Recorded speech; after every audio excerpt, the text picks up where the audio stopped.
días, ¿cómo estáis? Hoy tenemos el capítulo 4 del audiolibro de Antonio Blay Fontcuberta, El trabajo interior, técnicas de meditación. En el último capítulo nos quedamos en las prácticas. Y este capítulo, el cuarto, vamos a hablar de 5 miniconferencias centradas en temas que tienen que ver mucho con la cotidianidad, con la meditación y con ciertos conceptos que nos afectan mucho a los que queremos aprender de estas cosas. Esos conceptos son la concentración, que es la oración y la vida espiritual, que es el silencio, sobre todo cómo le tenemos miedo al silencio, el progreso del trabajo interior y el arte de vivir en paz con uno mismo, que es un arte. Ya os lo digo. Bueno, no os lo digo, ya lo sabéis vosotros que es un arte. Es un arte total. El que tiene paz interior, dicen por ahí que tiene vida. Así que vamos a empezar con las 5 conferencias y empezar con la primera, que dice así: ampliando el tema de la concentración. Vamos a hablar de la concentración. Y para empezar nos va a hablar, todo es muy breve, es muy conceptual, y a mí esto me gusta mucho porque digamos que Antonio como que va directo al foco. Nos ahorra la paja, nos ahorra dar vueltitas. El otro día, por ejemplo, en la conferencia que fui, que me gustó muchísimo, de una empresa que se llama Mentes Expertas, donde tuve la suerte de ver a Mario Alonso Puig, la introducción hasta que salió a hablar Mario Alonso Puig fue eterna, eternamente larga, eternamente aburrida.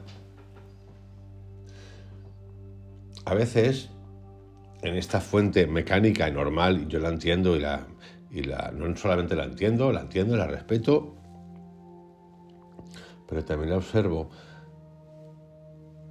de explicarse y de tratar de convencernos, de participar y todas esas cosas por nuestro bien. Esa empresa, la que sea, en esa necesidad de contarnos la historia, que al final es una especie de evangelización, pertenece al club, apúntate, todas esas cosas que todos los hacemos. Lo que pasa es que hay formas y formas, caemos en estos tediosos presentaciones donde se repiten y uno se saluda al otro y le da las gracias al otro y luego a la otra y así, y como que perdemos el tiempo en bagatelas. Dicho esto, lo digo porque si algo tiene Antonio Blay es que va directo. Y al final es lo que todos queremos, no hay necesidad de eso. Cada uno que haga de todas maneras lo que quiera. Era un simple comentario. Las funciones de la mente.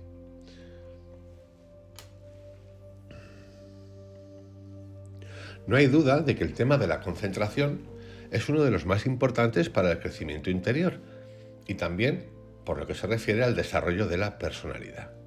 Pero para tener una idea de su importancia real, es necesario dar un repaso a ciertas funciones de la mente. Esta, como es sabido, la mente tiene múltiples funciones, pero ahora, al efecto de simplificar nuestra exposición, relacionándola con el tema de la concentración, vamos a mencionar 4, que son las siguientes. Tiene una función dinámica u operativa. Eso, para entendernos, si queréis, tiene una función alegre, activa. Dinámica es activa, proactiva. Mediante esta función, la mente recoge datos, selecciona, coordina y elabora. Es decir, recoge datos, selecciona, coordina y elabora. Vamos, como si estuviésemos en un huerto. Metafóricamente, te vas al huerto, has plantado, recoges las fresas, primera función, seleccionas las fresas, las que más te gustan,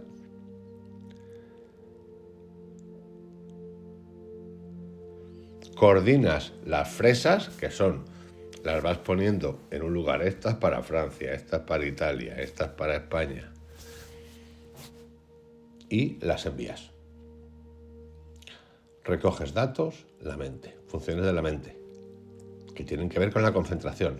Recoges datos, seleccionas, coordinas y elaboras respuestas. Esta es la función habitual de la mente en nuestra vida corriente, mientras pensamos y actuamos. La mente está manejando constantemente los datos que tiene dentro, los que recibe de fuera, y está elaborando respuestas para ordenar nuestra conducta de acuerdo a lo que nos proponemos en cada momento.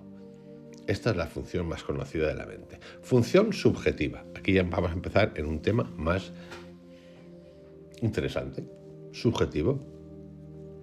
Gracias a ella aprendemos a tomar conciencia de nuestras propias facultades, de las realidades internas y sobre todo de nuestra propia noción personal, del yo.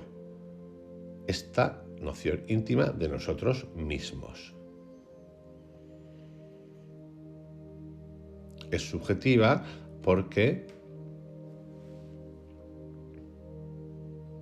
tiene un componente de opinión, resultado de nuestro conocimiento pasado.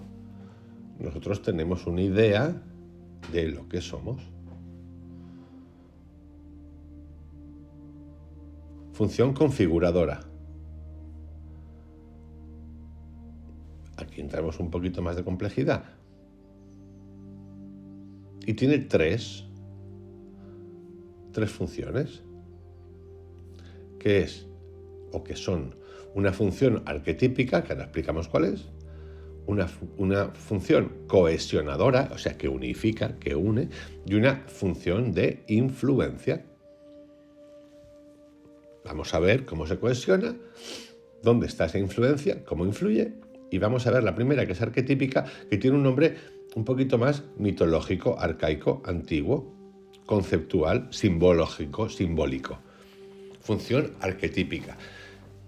Esta escapa a nuestra percepción y observación inmediata, pero cuando la estudiamos con cierta amplitud, vemos que esta función existe.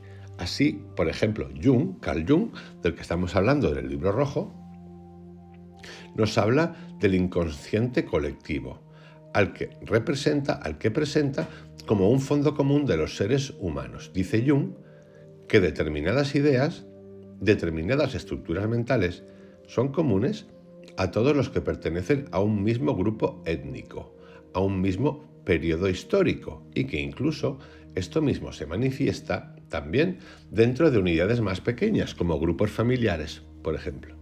Esta especie de círculo que se va heredando mantiene una unidad dentro de grupos de individuos y corresponde a una preconfiguración, a la que Jung llama la mente arquetípica.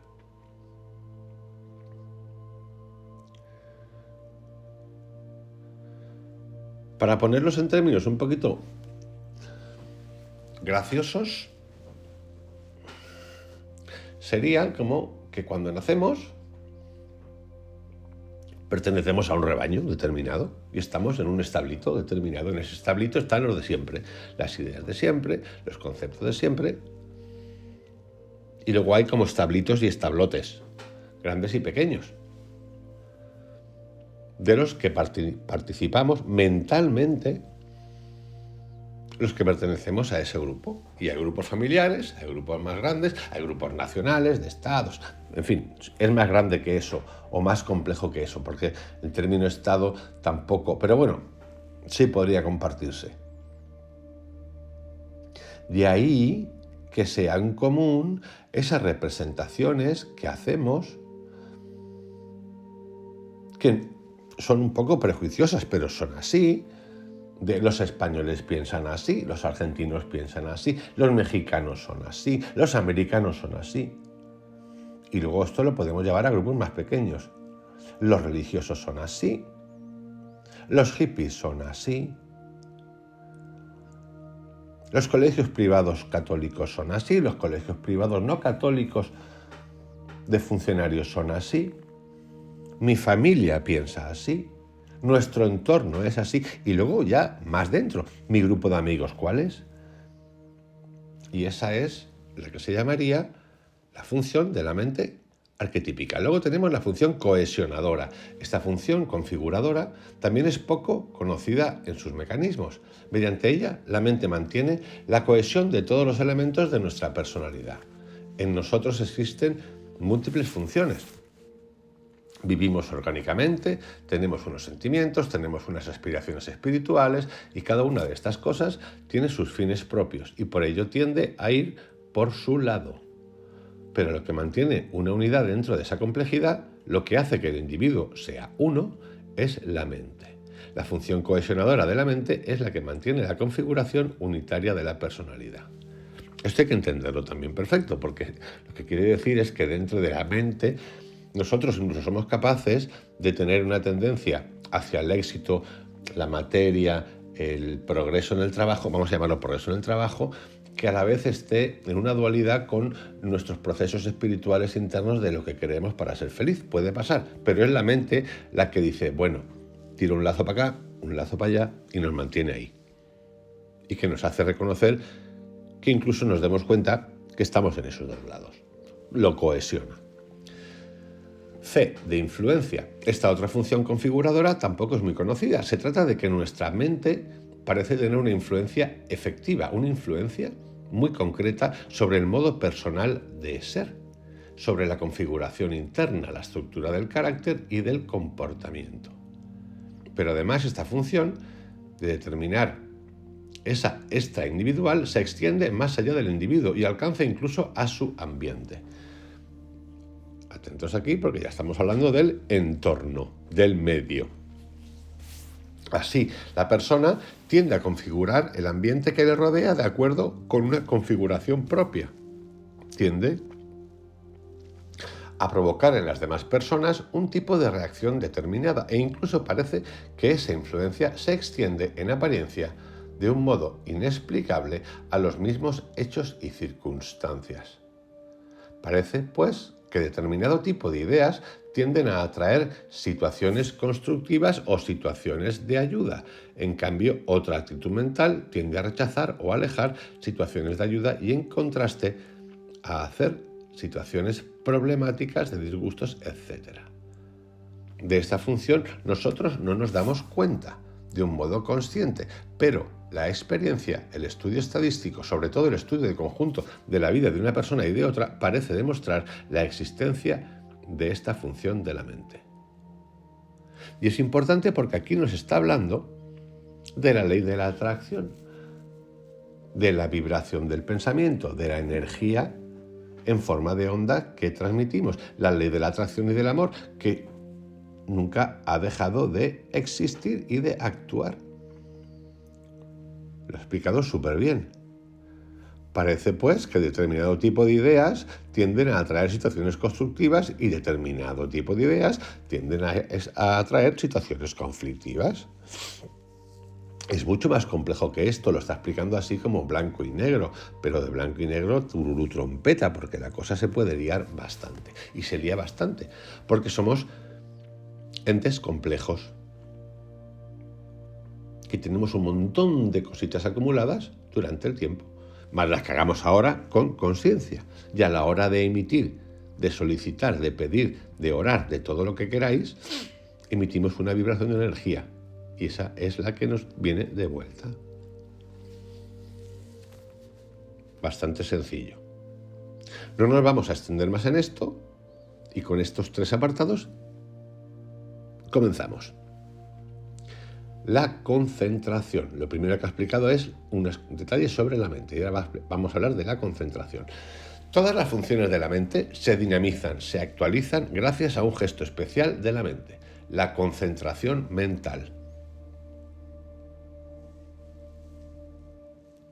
La concentración sería como una aglutinación. To put together, ponernos juntos, juntarnos. Y que junta todas esas capacidades que acabamos de hablar hace un momento. La mente como influencia, la mente como cohesión, la mente como arquetípico, la función operativa, la función subjetiva. Eso es lo que hace la concentración. Lo aglutina, lo unifica. Todas las funciones de la mente se dinamizan, se actualizan gracias a un gesto especial de la mente, la concentración mental. La concentración es, diríamos, el primer efecto de la atención. Es el resultado inmediato de la atención. Ya sabéis, de nuevo repito 40.000 veces, que Krishnamurti hace una diferenciación importante entre atención y concentración, diciendo que atención es totalidad y concentración para él es fragmentación. Elegir una cosa abandonando el resto, y para él eso no es relevante. Pero simplemente con que sepáis eso basta. Vamos a seguir con lo que dice Antonio Blay, que también es muy interesante y también es válido. La concentración es, diríamos, el primer efecto de la atención, es el resultado inmediato de la atención. Mediante su práctica se desarrollan unos efectos muy positivos, tales como la concentración permite ahondar y transformar las funciones de la mente, dándoles un rendimiento óptimo. Óptimo es buenísimo, el mejor. Al concentrarnos, mejoran las funciones de la mente. Mediante la concentración lograremos percibir con más claridad y vigor los datos externos, personas, cosas, referencias, manifestaciones de toda clase. Los datos internos, nuestro modo de estar interiormente, nuestras preferencias e inclinaciones, nos permite fijar la concentración, estos datos con mucha mayor fuerza. Y por lo tanto produce un aumento dinámico automático de la memoria. Y de esa fijación, concentración de esos datos se produce una mayor agilidad, precisión, rapidez y una mayor profundidad en la respuesta. Esto de nuevo es muy esencial. Pero todos creo que somos capaces de entender que esto nos ha pasado. Es más, lo hemos vivido, de reconocerlo. Observen que existen personas cuyo pensamiento siempre se muestra de un modo vago, incoherente, que no parecen precisar nunca, pues si se les pide que concreten algo, cualquier cosa, se encuentran con gran dificultad. ¿Por qué? ¿Por qué ocurre esto? Pues porque los datos que tienen en su interior son también vagos, ya que su capacidad de percepción es muy general, difusa. Está poco desarrollada y por lo tanto los datos no están registrados con precisión ni claridad. 2. La concentración permite profundizar y vigorizar nuestra propia conciencia de la realidad. Aunque para algunas personas la expresión conciencia de realidad quizá no tenga significado, hemos de tener en cuenta que la conciencia de realidad es lo que existe detrás de lo que llamamos voluntad, seguridad, energía interior, confianza en sí mismo o irradiación personal. O sea, que tanto en el aspecto interno como en el externo, tanto en el sentido de conciencia de plenitud interior como en el de irradiación exterior o influencia personal, la concentración es un elemento básico. Digamos que es como una especie de autopista que vamos creando, por la que vamos circulando.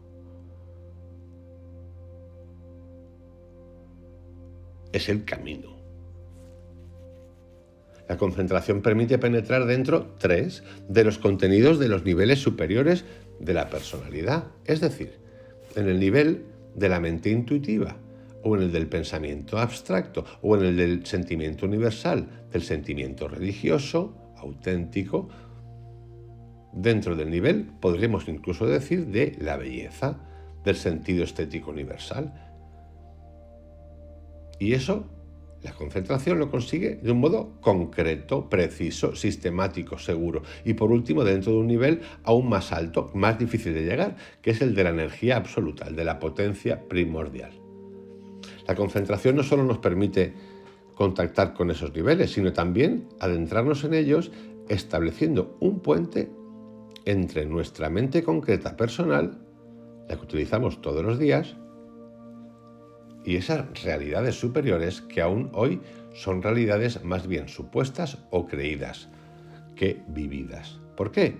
Porque falta precisamente esta capacitación para poder vitalizar esos niveles superiores, o mejor dicho, nuestra capacidad de sintonizarlos.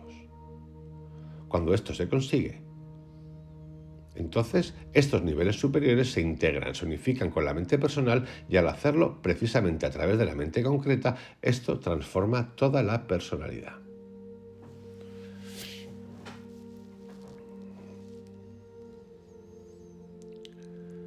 La concentración, al igual que la atención,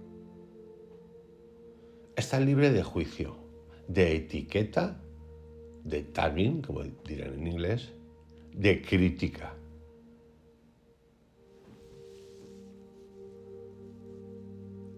Cuando uno está en concentración o en atención, es un estado de totalidad que puede tener movimiento o incluso puede tener vacío energía. Lo que no hay es opinión, crítica, juicio, pérdida de energía como consecuencia de la distracción, que es su opuesto. Estas son cosas importantes a tener en cuenta.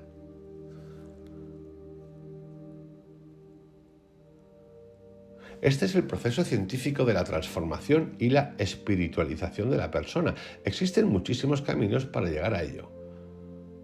Muchos modos empíricos, pero el fundamento preciso científico es este. Cuando se conoce bien la estructura de la personalidad y la de los mecanismos mentales, se presentan unos caminos muy definidos que permiten andar paso a paso por el de la interiorización y autodescubrimiento en estas zonas superiores. Aquí tenemos un ejemplo importante, por eso me gusta tanto cómo lo hacen, como es lo de Antonio Blay y como es Joe Dispenza, cómo explican el detalle de nuestros pensamientos, cómo funcionan, de dónde vienen, qué ocurre en nuestro cuerpo, y es importante esto, y que nos lo expliquen así, para ser capaces de entender. Al ver, sin necesidad de entrar en el detalle, que son infinitamente elaborados de cómo funciona la mente, las relaciones, las hormonas que hay dentro de las neuronas, todas esas cosas, quien quiera que lo haga, está muy bien, pero podemos entender y ver. Eso es vital.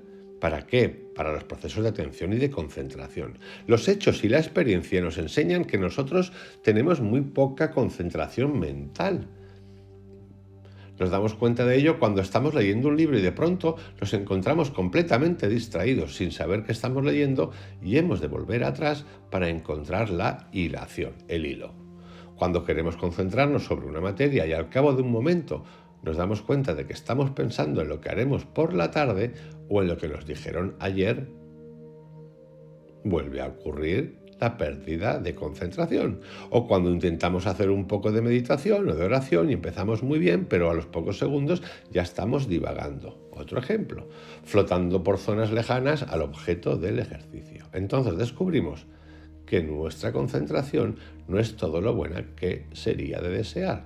Esto nos ha pasado a todos, ni es una tara, ni es un problema, no es nada. En el momento que lo vemos, que lo hemos visto todos, podemos actuar sobre él. También podemos actuar para educar, decirle a nuestra mente que queremos más concentración, porque nuestra mente a lo mejor está dispersa o nos está entregando esas distracciones producto de nuestro pasado y lo que tenemos aceptado como tal.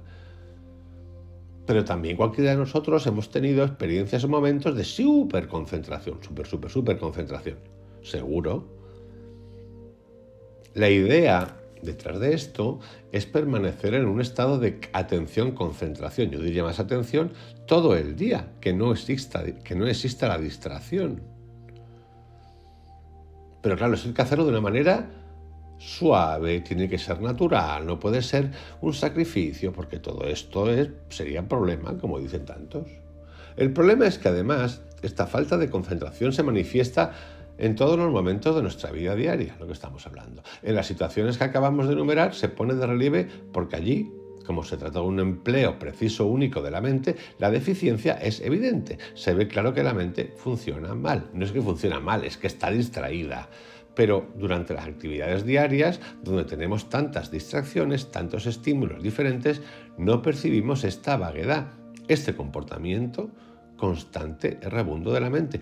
Aquí, hoy en día, en la actualidad, en lo que se llama la economía de la atención, donde todas las empresas están luchando por nuestra atención para que acabemos consumiendo. Esto es así, no me lo invento yo, ni cosas raras, ni esto es una idea comunista, esto es una idea supercapitalista en todos los sentidos. Es más, no solo capitalista, todas las ideologías quieren la economía de la atención y de hecho son expertos en economía de la atención.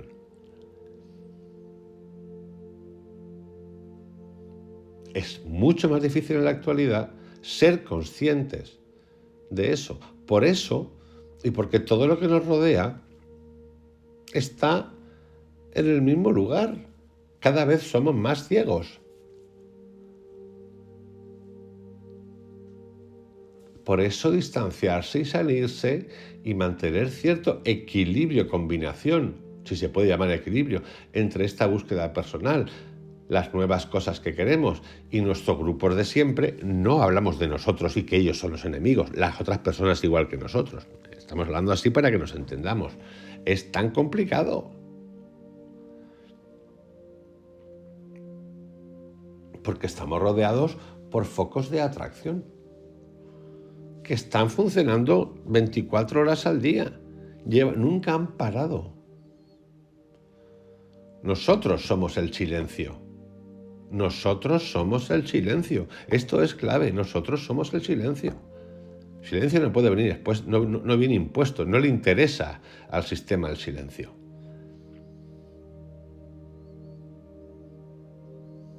Se les cae el chiringuito. Se nos cae el chiringuito, digámoslo mejor. Por eso es tan importante el silencio. Para empezar a ver. Esta es la causa por la cual vivimos siempre de un modo estrecho dentro del campo mental, mucho más de lo que es nuestra capacidad real. Todos podríamos, si desarrolláramos la capacidad de concentración, ampliar nuestro conocimiento del universo en que vivimos y de nuestro mundo concreto de relaciones humanas. Determinadas situaciones adquirirían un relieve, una fuerza, una riqueza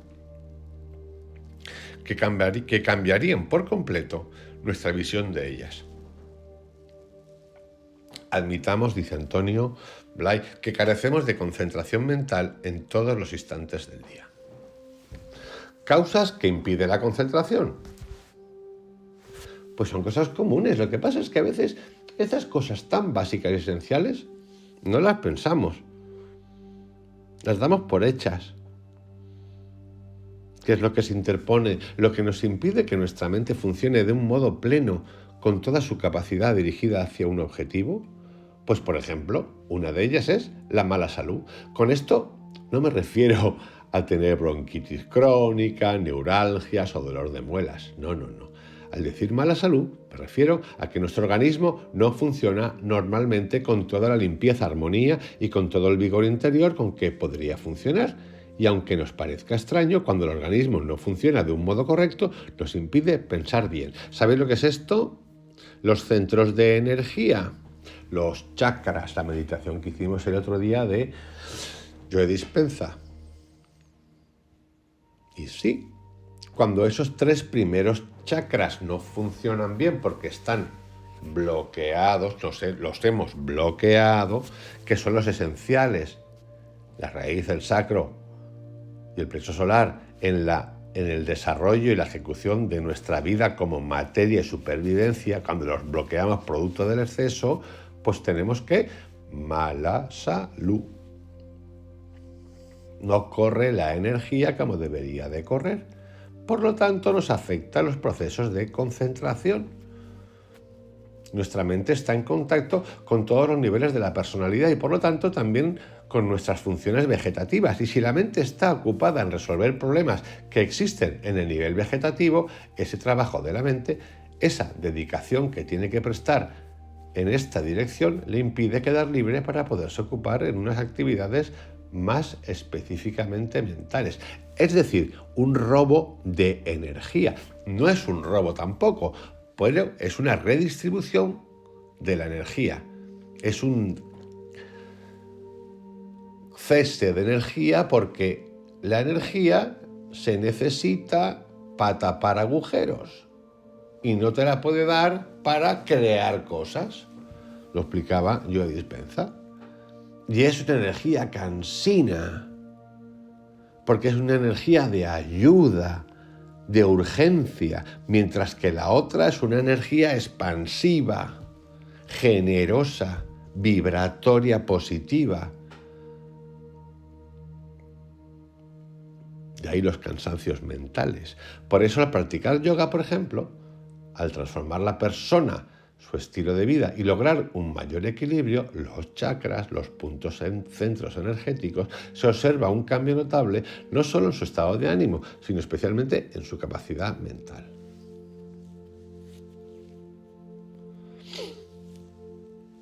Esto es en general. Ocurre también, este matiz lo hago yo, que hay gente que medita, que hace yoga y que sigue igual que siempre. Hace algo, porque si observáis el yoga de hoy en día, es un yoga más deportista, más, yo diría como es estos que estiran las patas así tanto, elástico, olímpico, físico. De hecho, a veces paso una clase de yoga, y esto lo he visto mucho en Miami, por ejemplo, y no sabes si es una clase de yoga o es una discoteca de gallinas y gallitos. No lo sé, a veces me confundo. Pero bueno, Antonio lo explica de esta manera sencilla que creo que la entendemos todos. Otra cosa que afecta es la tensión nerviosa. Aunque frecuentemente la tensión nerviosa se deriva del mal estado orgánico, lo cierto es que la mayoría de las veces es causada por problemas de tipo emocional, de tipo afectivo. Esas tensiones nerviosas de tipo afectivo se reducen casi todas ellas a un solo argumento, el que nosotros tenemos cuentas pendientes y estamos intentando resolverlas. Y estas cuentas consisten en la reivindicación del yo, la reivindicación de nuestro valor personal. Como en nuestro interior hay una aspiración al pleno desarrollo, a la plenitud de conciencia de realidad de uno mismo y a la expresión de esta realidad en el mundo, y como por otra parte nuestra experiencia está llena de aspectos negativos, limitadores, frustraciones, etc., hay siempre esta cuenta pendiente. Este intento de acabar de vivir situaciones que no se vivieron plenamente, de compensar situaciones de fracaso o frustraciones que tuvimos. Y esto se refiere no solo al éxito exterior, económico, social, profesional, sino incluso a nuestro prestigio frente a familiares, a amistades. Estamos intentando constantemente demostrarles a los demás que somos personas muy importantes, muy necesarias o muy inteligentes, para sentirnos satisfechos, reivindicados de todas las negaciones que hemos sufrido durante nuestra vida.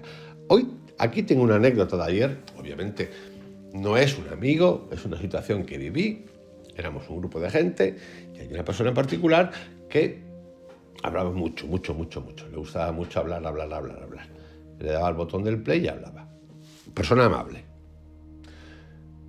Y en la conversación, que era todo de chicos, pues era una conversación, pues yo diría, pues machista. Machista no en un sentido agresor, machista en un sentido de no...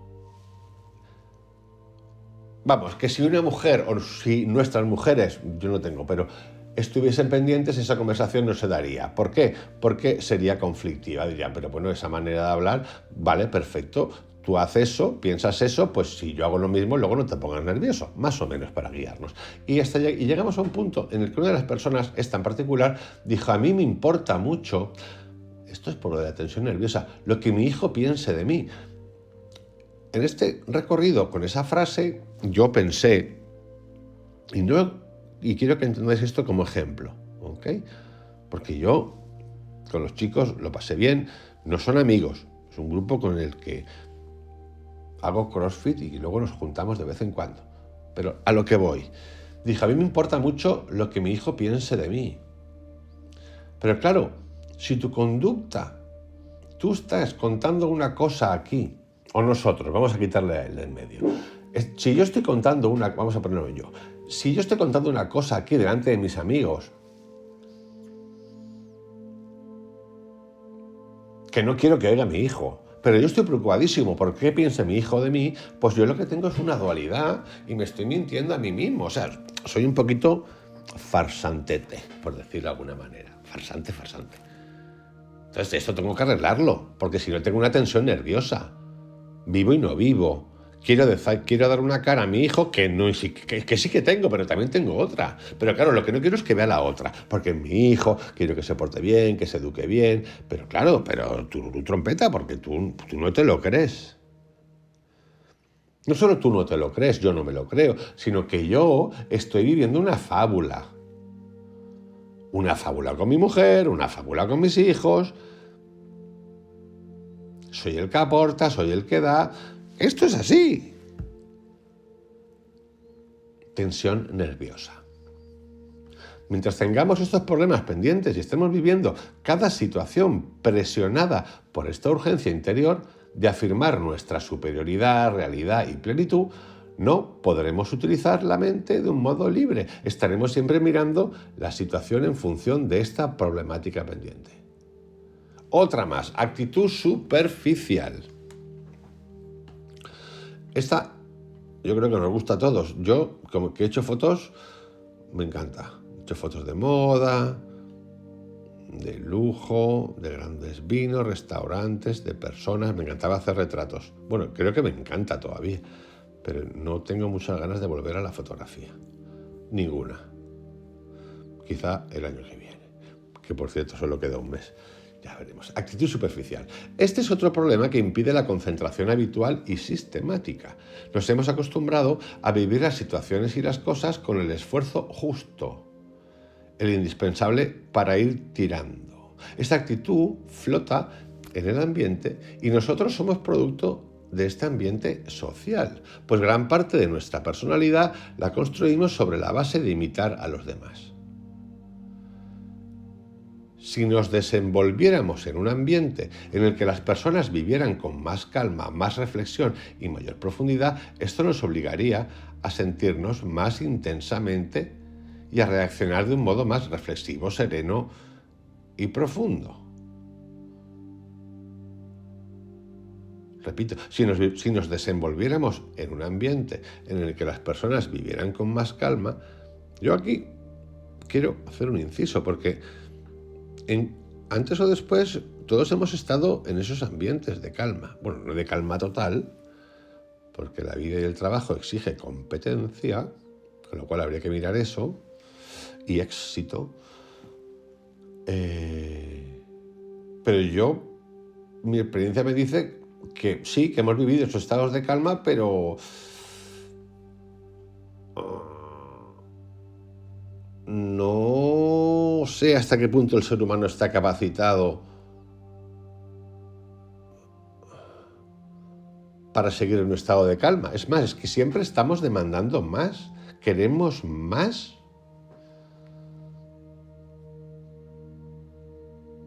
La insatisfacción. Yo os voy a poner un ejemplo para que veáis hasta qué punto puedo ser un comediante.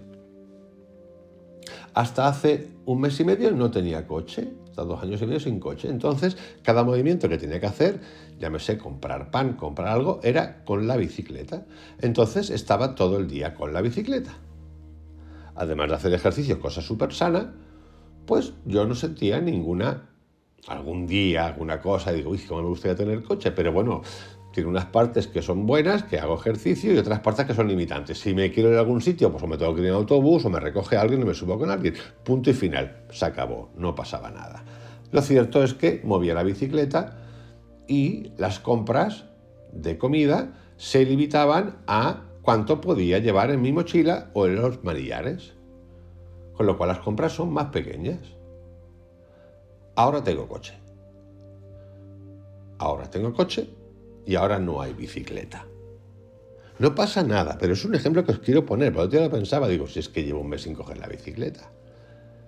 Las compras son más grandes, más largas. Hay cosas hasta que se me han hecho malas. El tema del ejercicio no es un problema porque estoy haciendo CrossFit y Pilates. Pero sí que uso un coche que tiene una mecánica que usa una energía que es gasolina, que gasta, mientras que antes no gastaba. Y la distancia entre la casa y el supermercado, o lo que sea, el de los periódicos, en bicicleta es de 5 minutos o 3 minutos, que ahora hago en coche. Este es un ejemplo mío.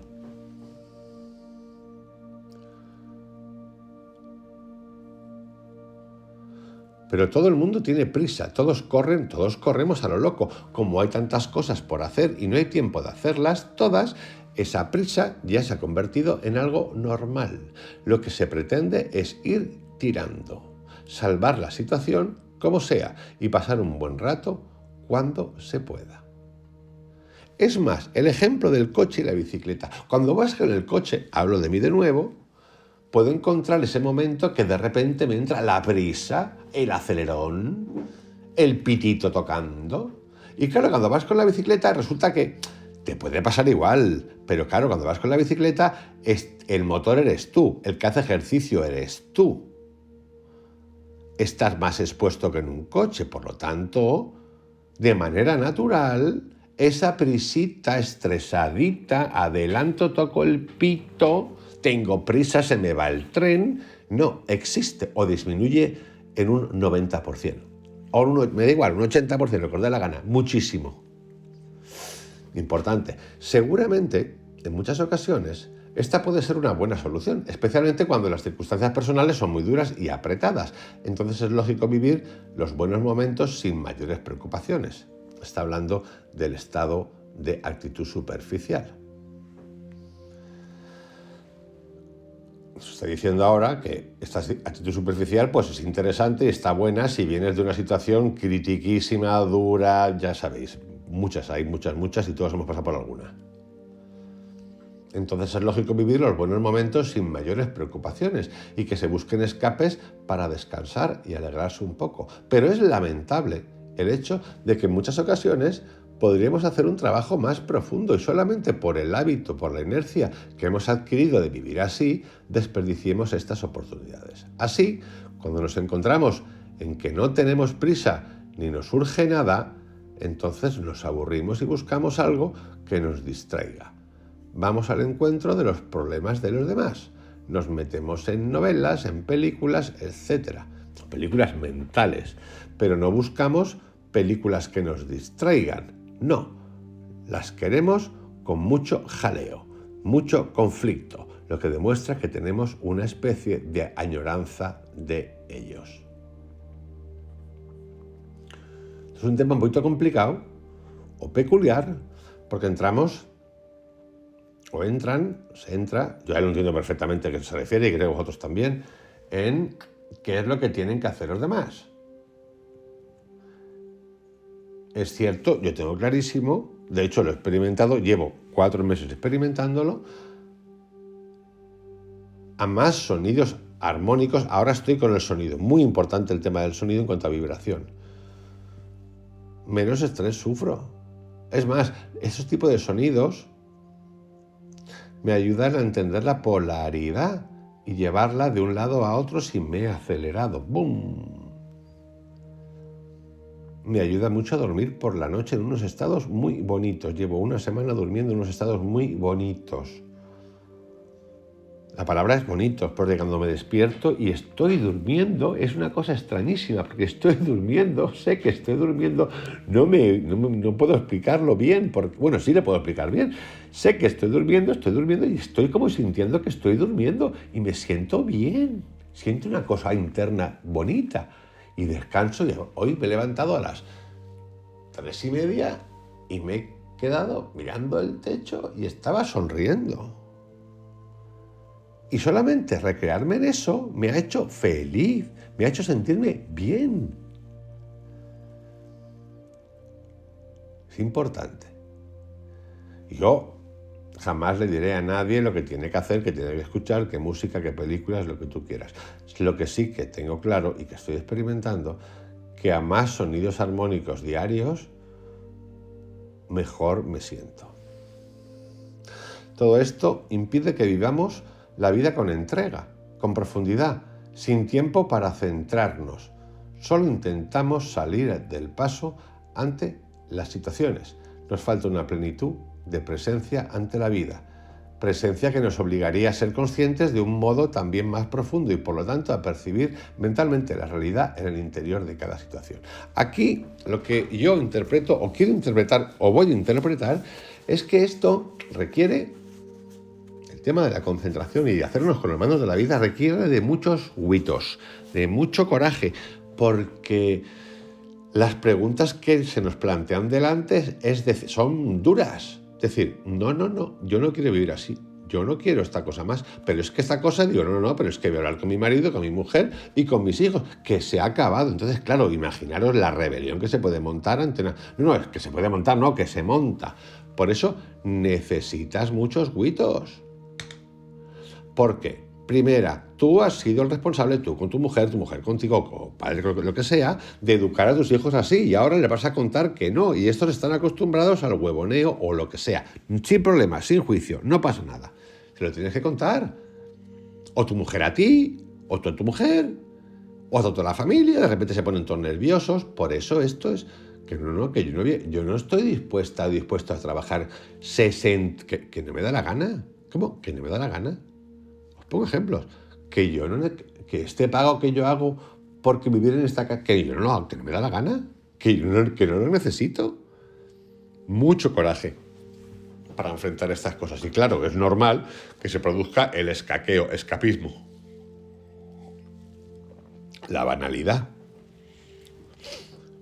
el espectáculo, la artificial. ¿Por qué? Porque nos explota la cabeza, porque lo estamos viendo eso, lo sabemos, pero no queremos enfrentarlo. Otro tema, el estrés. Esto va muchas veces acompañado de la falta de descanso, de agitación constante. Aquí podríamos hablar del estado beta alto constante, que nos habla Krishnamurti, de las ondas, que el estrés es necesario y es bueno, no necesario, es súper bueno para afrontar ciertas cosas durante el día o en momentos de peligro o situaciones que así lo requieren. Pero el estrés constante es desgarrador, la palabra es desgarrador, nos lleva por delante. Acostumbrados a vivir a ese ritmo loco, estresado, desde hace mucho tiempo, nos resulta difícil adquirir la concentración, no podemos aprenderla, ni tenemos tiempo para ella.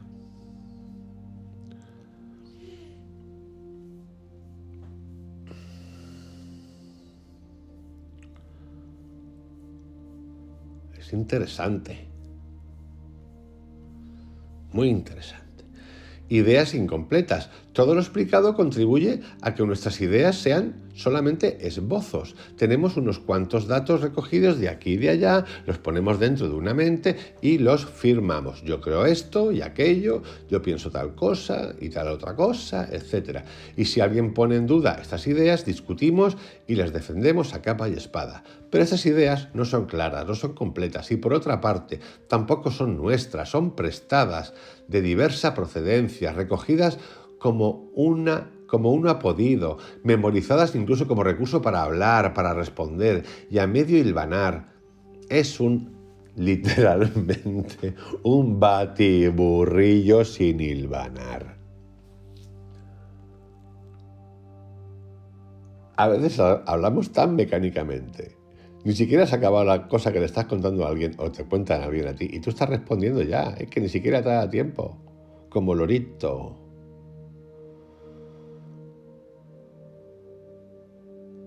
Aunque no es mi deseo trazar un cuadro negativo, lo que expongo es cierto. Lo bueno es que este cuadro está funcionando sobre un fondo positivo estupendo.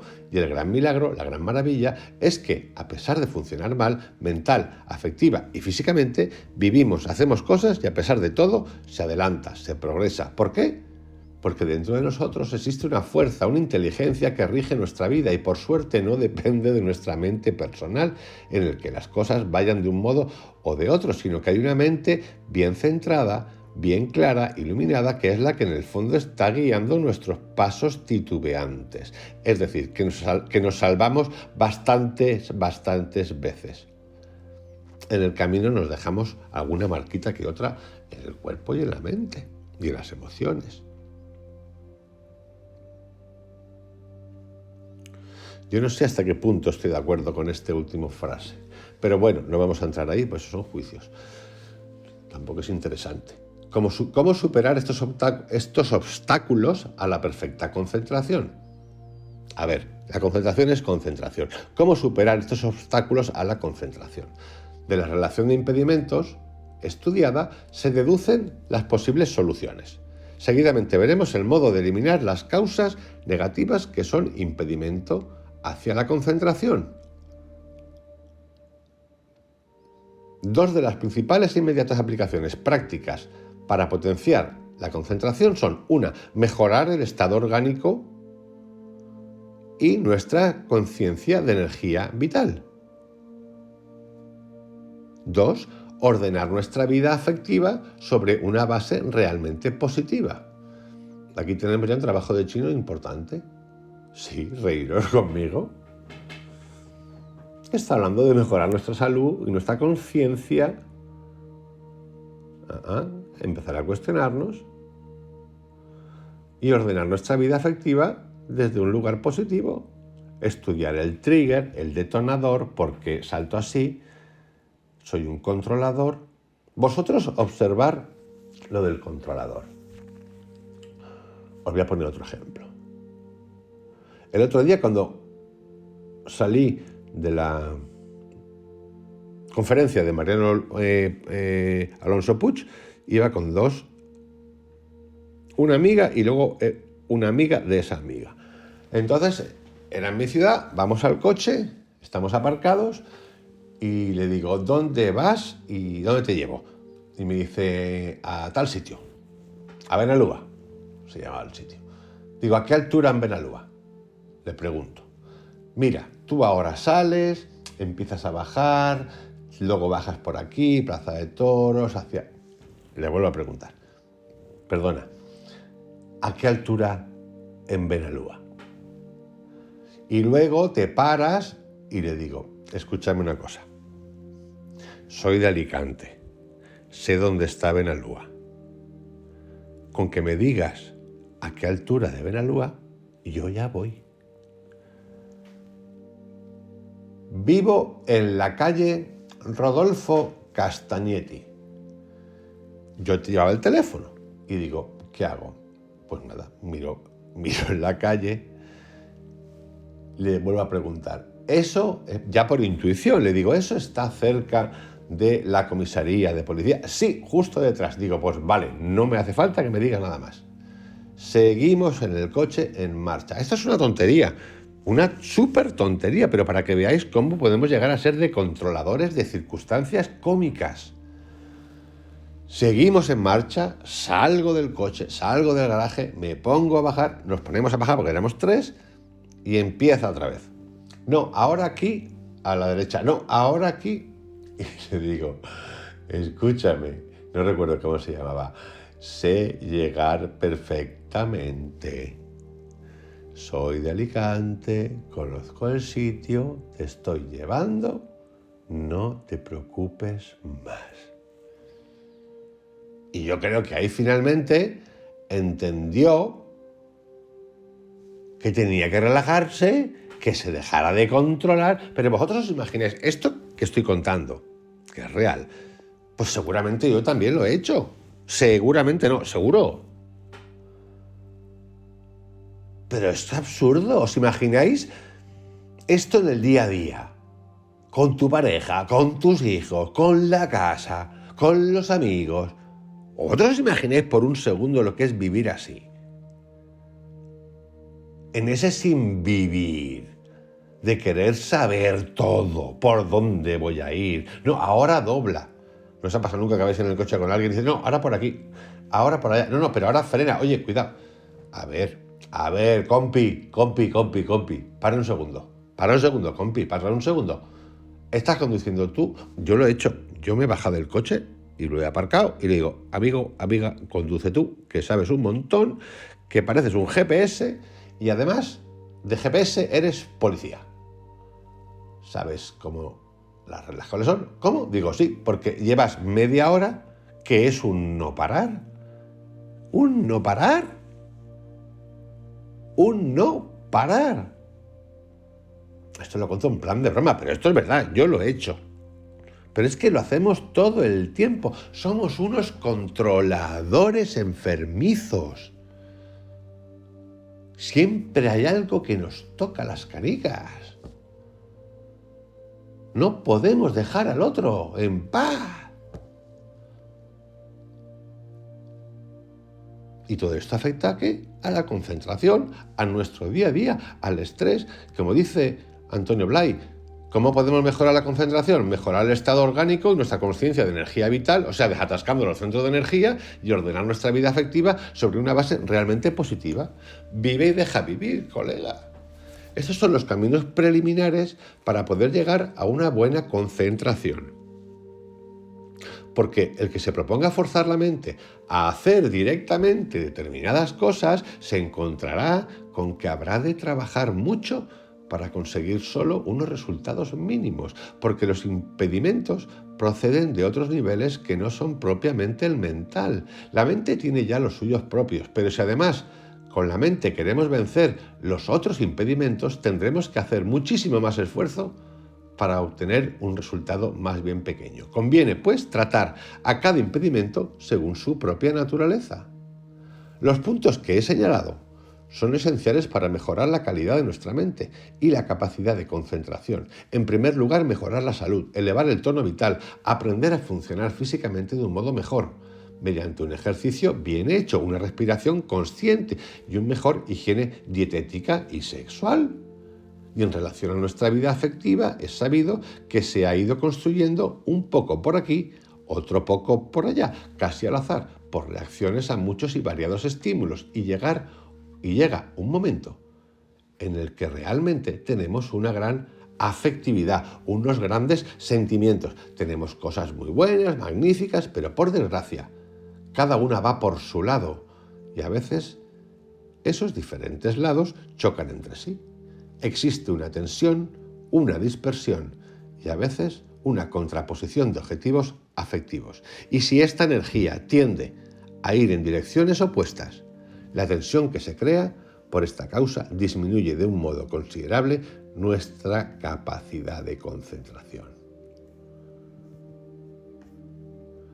Nosotros ya tenemos la capacidad de concentrarnos. Ya existe en nosotros.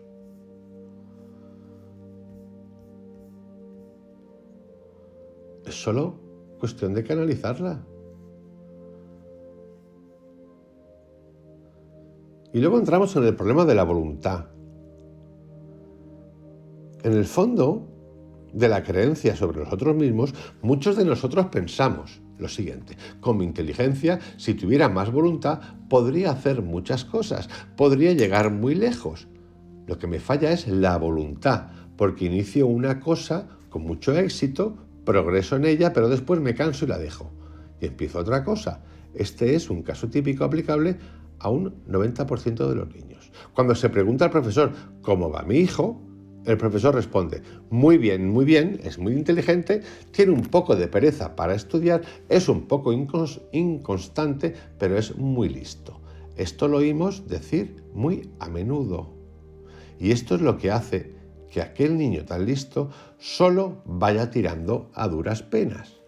Cuando la energía interior está conectada integrada, unida a la mente consciente. Esto se traduce en voluntad consciente, es decir, cuando hay concentración. Ahora llevamos un montón de años con esta cosa que se ha hecho tan famosa, que es el síndrome de atención deficiente o síndrome deficiente de atención, que es terrible, porque ahora de repente todos tenemos síndrome de atención deficiente. Y ya ni hablamos del tema de cómo lo tratan, con las famosas pastillitas que crean adictos. Bueno, en mi opinión. Ahora somos todos... Es más, es que está de moda. Es que hay gente... Esto ha sido como eso y lo del bipolar. Ahora todo el mundo le mola ser bipolar. No, es que yo soy bipolar. Es que yo, no sé, que son cosas que digo, el mundo está loco. O sea, ¿hasta qué punto nos están metiendo M en la cabeza? Entonces, como ser cojo, decir, no, es que somos cojos. Entonces te mola ser cojo. No, que somos ciegos. Es que ahora soy ciego. Y digo, ¿tú eres gilio? ¿Qué te pasa? Ahora está de moda. Bueno, no es que esté de moda, es que buen rollo. No es que soy bipolar o polipolar. Yo creo que somos polipolares, no bipolares. Entonces, a lo que íbamos. A mayor concentración, mayor fuerza de voluntad, pero de manera natural. Si es que la voluntad es natural, es una volición, es un acto de querer, voluntad, volición. No es sacrificio, no es obligatorio, si es que lo quiero. Y como lo quiero, no me cuesta. Es lo que no entendemos a veces con el uso de las palabras. Voluntad, fuerza de voluntad. Pero mamerdo, si voluntad es volición, que lo quiero. Si es que lo quiero, no me cuesta nada. Entonces la concentración ayuda a desarrollar la voluntad. Cuando la energía interior está conectada, integrada, unida a la mente consciente, esto se traduce en la voluntad consciente. La falta de voluntad siempre se debe a que tenemos poca energía disponible. Situación debida a las causas siguientes. Porque la energía está reprimida dentro, los canales de energía, porque está dispersa, no hilamos, porque la mente no está conectada con esa energía o porque la mente no tiene ideas claras y estables. Sentido de pertenencia, primero a ti y luego a lo demás. Puede ser familia, suele ser familia lo primero, pertenencia. Y sí, somos animales sociales.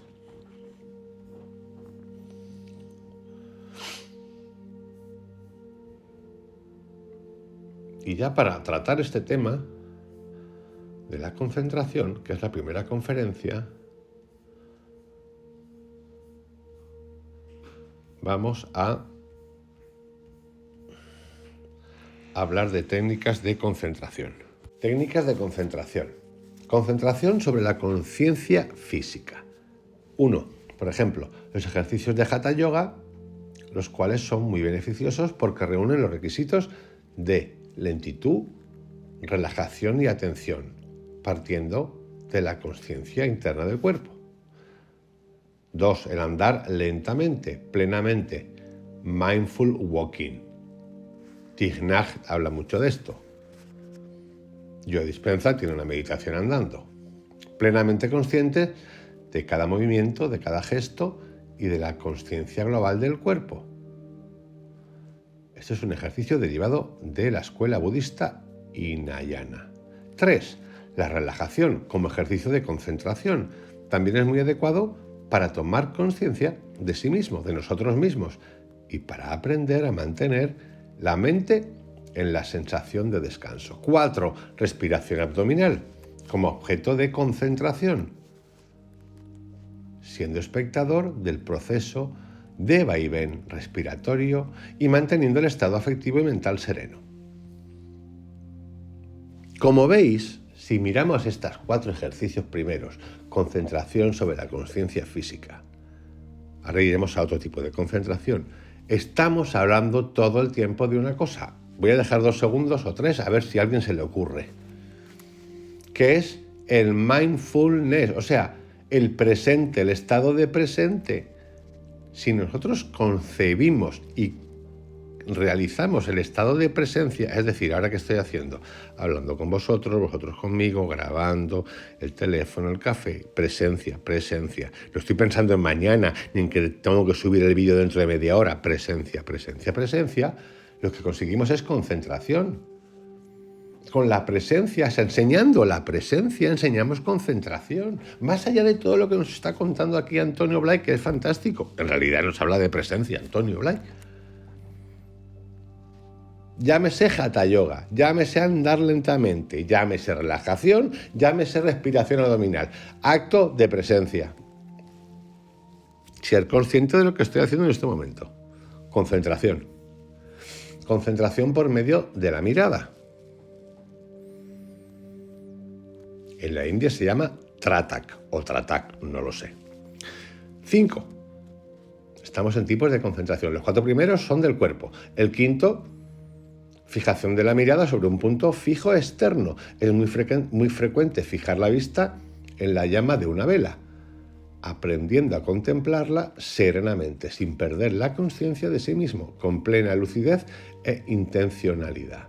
Fijación sobre la imagen 6 del gurú, es decir, el propio maestro. También puede practicarse con una imagen religiosa que inspire un sentimiento de devoción.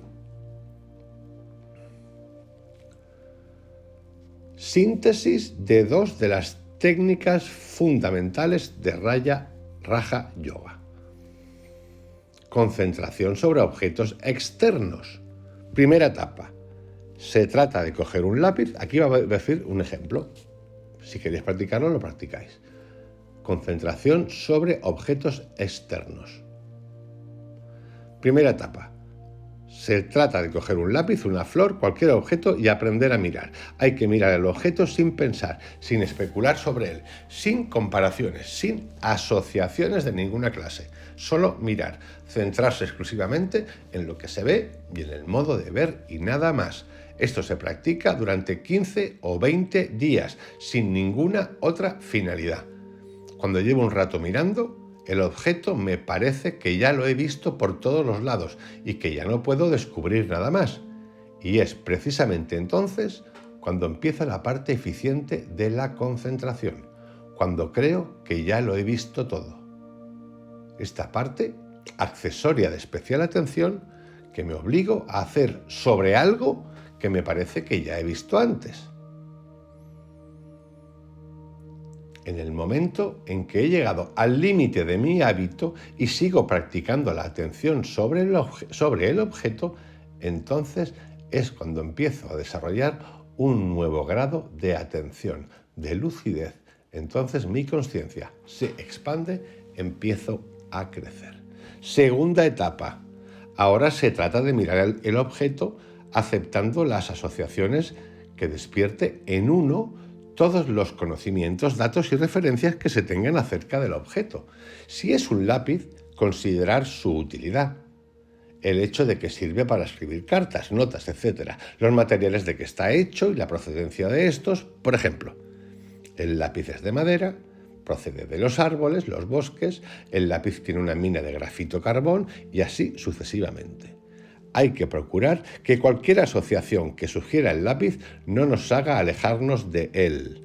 El lápiz, el objeto que estoy mirando, ha de ser el centro permanente de la atención y no debe perderse este centro a causa de ninguna asociación.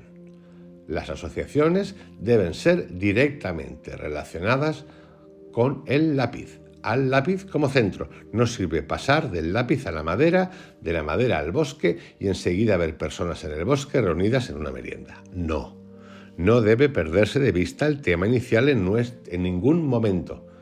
Y esto también durante 15 o 20 días.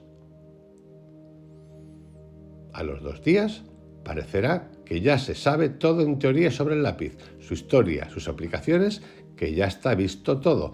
En este momento vale la pena considerar que toda técnica de desarrollo se basa en hacer más de lo que uno hace habitualmente. Pues si no es así, no se produce ningún desarrollo. ¿Qué hacemos para desarrollar la musculatura? Hacemos más esfuerzo del que practicamos diariamente. tercera etapa. Es interesante, ¿eh? Primera etapa, cojo el lápiz, lo miro durante 20 días, 15, 20 días, y ya me parece que me lo sé todo. Solo lo observo, no analizo ni pienso nada. Segunda etapa, 15, 20 días, miro el lápiz, las características del lápiz que está hecho, pero sin perder de vista el lápiz. Tercera etapa, cuando han pasado 15 días, en la segunda etapa, perdón, de recoger información sobre el lápiz o el objeto que se desee, entonces he de volver a la observación inicial, a la primera, a mirar el lápiz. O sea, nos está hablando de un ejercicio de 45 días. La versión corta, 15, 15, 15. Tercera etapa, volvemos a mirar el lápiz como en la primera fase.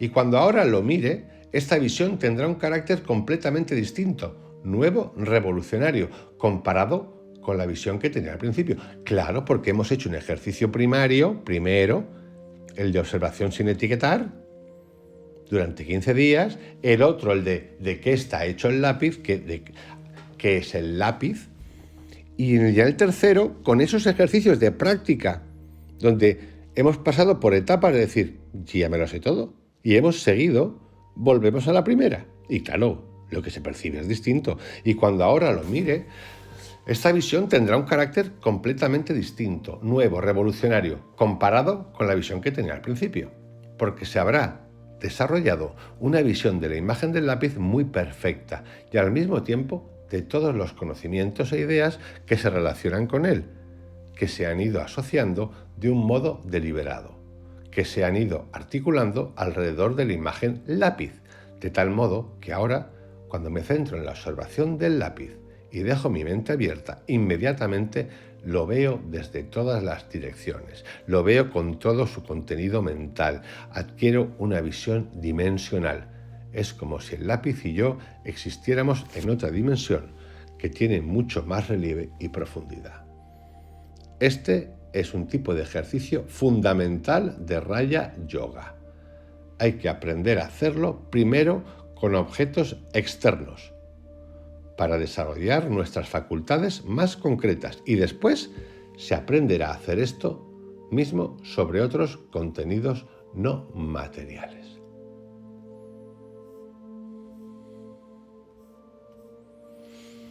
Concentración, y aquí acabamos el capítulo de hoy, dedicado a la concentración sobre cosas no físicas, sobre cosas que no sean objetos físicos, o sea, sobre sentimientos y estados de conciencia. Uno puede aprender a centrarse, a poner la atención, a mirar, a contemplar cosas que no sean físicas, tales como el amor, la belleza, el bien, la justicia, la armonía, el bienestar, la paz, la serenidad, el yo. Y hay que aplicar exactamente el mismo criterio que hemos explicado en el estudio de la concentración del lápiz. Aprender a mirar la cosa elegida como objeto de la atención.